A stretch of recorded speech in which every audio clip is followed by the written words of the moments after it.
গাড়ি পার্কিং করার সময় একটা জিনিস লক্ষ্য করলাম, ওদের এই যে বারগুলো, এই যে দেখতে পাচ্ছেন, এগুলো আপনি যখন গাড়ি রাখবেন, এটা এখন কিন্তু ঢুকে গেছে, যেহেতু এখন কোনো গাড়ি নেই।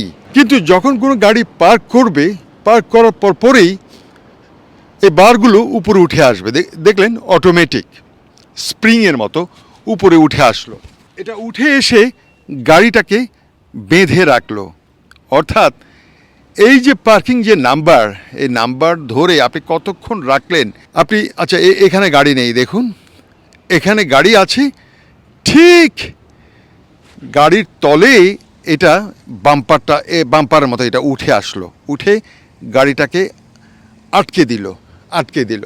এবার চলুন, প্রত্যেকটা গাড়ির নিচে কিন্তু ওই বারটা আছে। আপনি যে পয়সা না দিয়ে চলে যেতে পারবেন না। কারোটা দেখা যাচ্ছে, কারোটা দেখা যাচ্ছে না।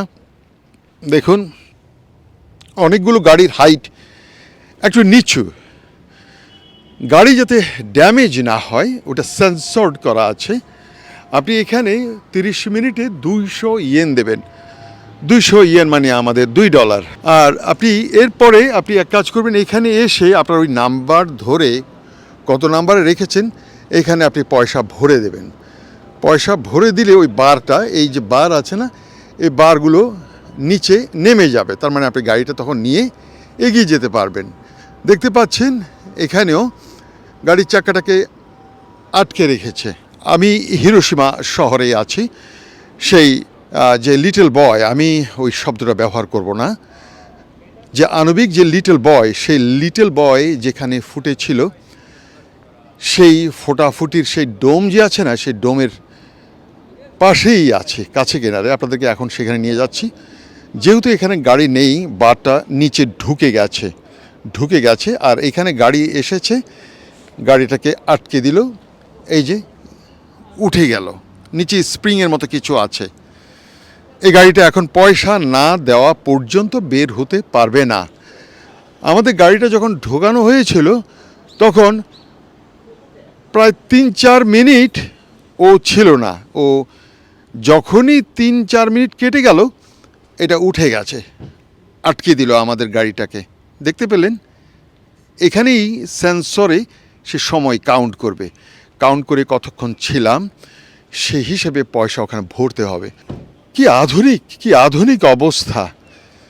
আমি আছি হিরোশিমা শহরের একেবারে বুকের মাঝখানটায় একটা গলিতে আছি। আর এখানে আছে পার্কিং যেই নিরাপত্তার লোকও এখানে আছে। প্রতিটি গাড়ির নিচেই কিন্তু ব্লক করা আছে। কিন্তু এই সিস্টেমটা কিন্তু আমাদের অস্ট্রেলিয়াতে নেই। এখানে কিন্তু গাড়ি এখনও ঢোকেনি। এখানে সেন্সর আছে, গাড়ি ঢুকলেই এই যে এই বার, এটা উঠে আসবে, এটা উঠে গাড়িটাকে আটকে দেবে। চলুন তাহলে এবার, প্রিয় বন্ধুরা, আমি বনি আমিন, আমি আছি হিরোশিমা নগরীতেই। এখান থেকেই সেই আণবিক লিটল বয়, আমি ওই শব্দটা আর ব্যবহার করব না, কিছু জটিলতা আছে। আমি বরং আপনাদেরকে সবসময় আণবিক লিটল বয়ের কথা বলবো। তো আমি আপনাদেরকে এখন হিরোশিমা শহরের এই যে একেবারে বুকের মাঝখানে যে পার্কিং যে সিস্টেম, যে ডিজিটাল কম্পিউটারাইজড, সেই পার্কিংয়ের কিছু অংশ দেখালাম। যে জাপান কত এগিয়ে গেছে, সব কিছুই কম্পিউটারাইজ, সব কিছুই। আপনি মোড়ে সব সেন্সর কম্পিউটারাইজড, এমনকি ওদের ফ্যান, সেগুলোও কমপ্লিটলি কম্পিউটারাইজ। আপনাদেরকে আজ হিরোশিমা শহরের ভেতরে যে পার্কিং করতে গেলে কিভাবে পয়সা ভরতে হবে সেই বিষয়টা দেখাতে পেরে আমার নিজের কাছেও ভালো লাগছে।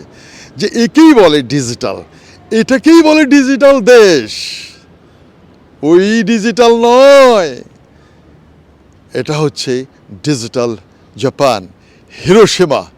হিরোশিমা নগরীকে আপনি যেভাবে নিস্তব্ধ মনে করছেন, সেই নিস্তব্ধতা কেটে গেছে।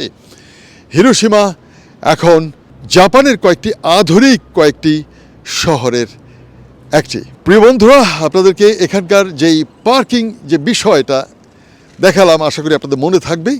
হিরোশিমা এই নগরেও সব কিছুই অনেক সুন্দর, digitalized.